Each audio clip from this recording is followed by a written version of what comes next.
Hey everyone, and welcome back to another Full Armor Gaming video. My name is Dave, and I am bringing you something a little bit different today. First of all, I would like to apologize. It's been a little bit since my last video, which is life and everything, and kids getting back to school. It's just been a little crazy, but thank you for your patience and just sticking with me as I'm kind of trying to navigate this with life and everything like that. But thank you very much. Second, as always, like and subscribe so I can try to keep this kind of content coming to you guys.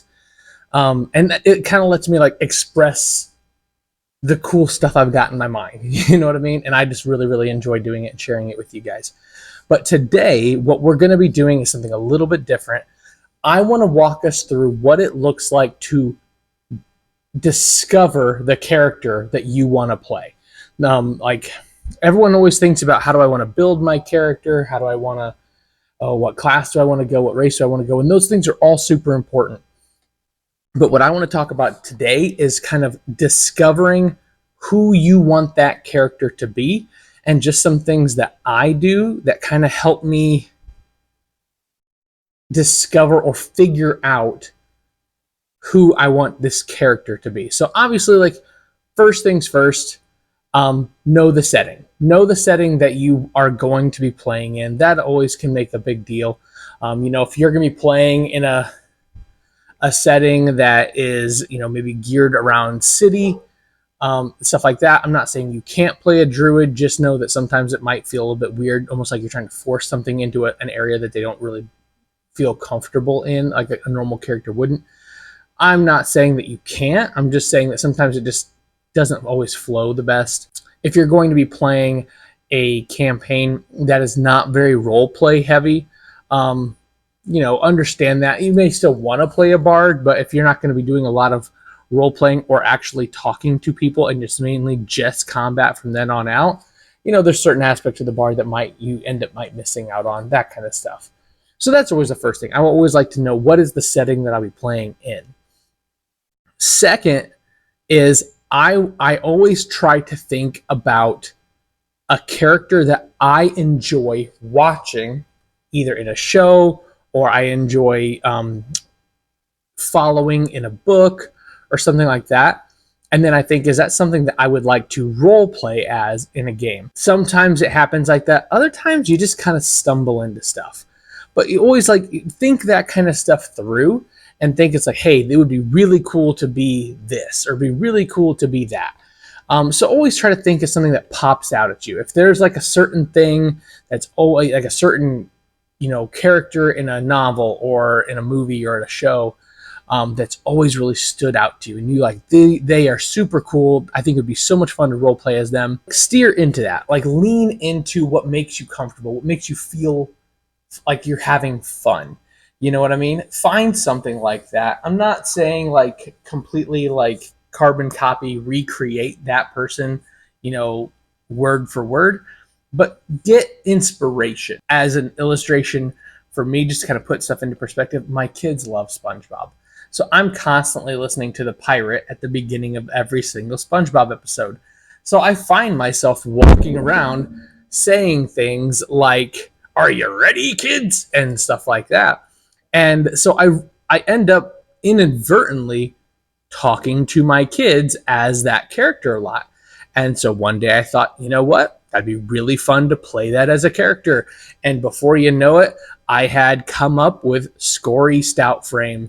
He is a dwarven rune knight, and he talks using the voice of the pirate at the beginning of the SpongeBob episodes. It's just stuff like that. But leading more into, all right, now you kind of have an idea for how you want to play that character. Then let's consider a backstory. Let's consider motivations. Let's consider all that kind of stuff. Like, what are their flaws? And flaws are very important. Some people might disagree with me on this. I think making sure that your character has very recognizable flaws is a very important part of Dungeons and Dragons, because overcoming your flaws, learning how to play alongside of them, or even learn how to use your flaws to your advantage, is a huge part of role-playing in Dungeons and Dragons. I think that's sometimes some of the most fun that I have, is trying to figure out how to take my character in his weaknesses and still thrive. It's important to find what makes you feel comfortable at a table. Maybe if you have your own trauma or your own flaws that are kind of triggers for you, maybe don't role play that as your character, to where when you are playing it, it can be hard to differentiate between real life and the table. You know what I mean? If there are certain aspects of your life that are a very touchy subject for you, I would recommend steering clear of those subjects in your games. That doesn't mean that D&D can't be a great place to almost have your own little mini therapy sessions, but sometimes it's only okay to do that if the table as a whole is aware of that and it's okay with that. Sometimes it's not okay to kind of put that on the other players without them really knowing that's what's happening. So like I said, knowing your setting, having an idea of the character, fleshing them out through either coming up with some sort of flaw or motivations. One of my favorite characters that I've ever played as, and I actually didn't get to play as him for very long, was a halfling Order of the Scribes wizard, was very flighty, had intense fear of gory situations. As soon as like blood really started spilling and in gruesome ways, he really suffered. And so I would have him sometimes even skip a turn because he was so repulsed by something that happened in combat. Some people don't like that. They think you're kind of screwing up the game. I like role playing. That's part of that's my favorite part of the game. And if you're willing to pass up your chance to win the game to really solidify your character, it's a really fun thing to do. That same character ended up playing into the Descent of Avernus, which if you've ever played it before, you are literally going to hell. And it is a very intense environment for someone that is very flighty and is not okay with gore. So as my character progressed, he became more callous, and not always in a good way. You know what I mean? Like, he was someone that had so much life thrown at him so quickly that he didn't really know how to adjust to it, and sometimes adjusted in more volatile ways. It was so much fun to play as. I think for the most part, the other players at the table really enjoyed him. He witnessed like his protector, his best friend, die right in front of him, and that had a very severe impact on him. So all of that to say, like, when you create a character in D&D, you're not just creating numbers that you're going to add to dice rolls. And I think it's really important to know that. If that's how you want to play D&D, you totally can. I'm not going to tell you how to play D&D if that's how you enjoy playing it. Some people really enjoy playing just for the sake of, I want to roll dice, see numbers, add a number to that, and say that's what I hit. Cool. If that's how you want to play the game, I want everyone to play the game the way they want. I know for me, I enjoy the game so much more when my character that I am playing as actually develops according to the game.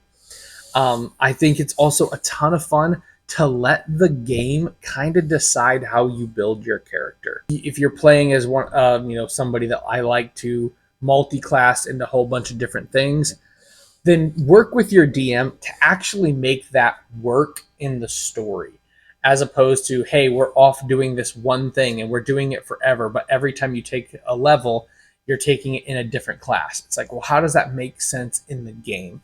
You know what I mean? So that's just, these are all personal preferences. I have found that when people do this at the table, it is able to get every single player at the table into your character as well. They are rooting for your character, or maybe they're not. You know what I mean? But what it does is it engages people outside of just dice rolls.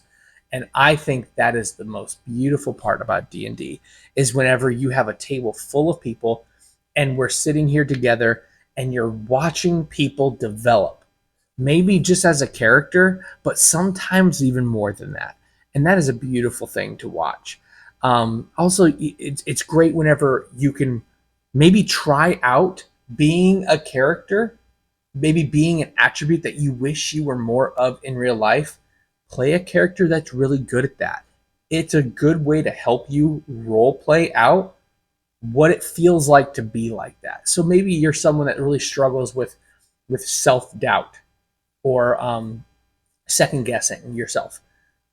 Play as a character that's super confident. It might feel weird at first because it's going to feel kind of foreign, but the more that you play that character, the more confidence starts to bleed over.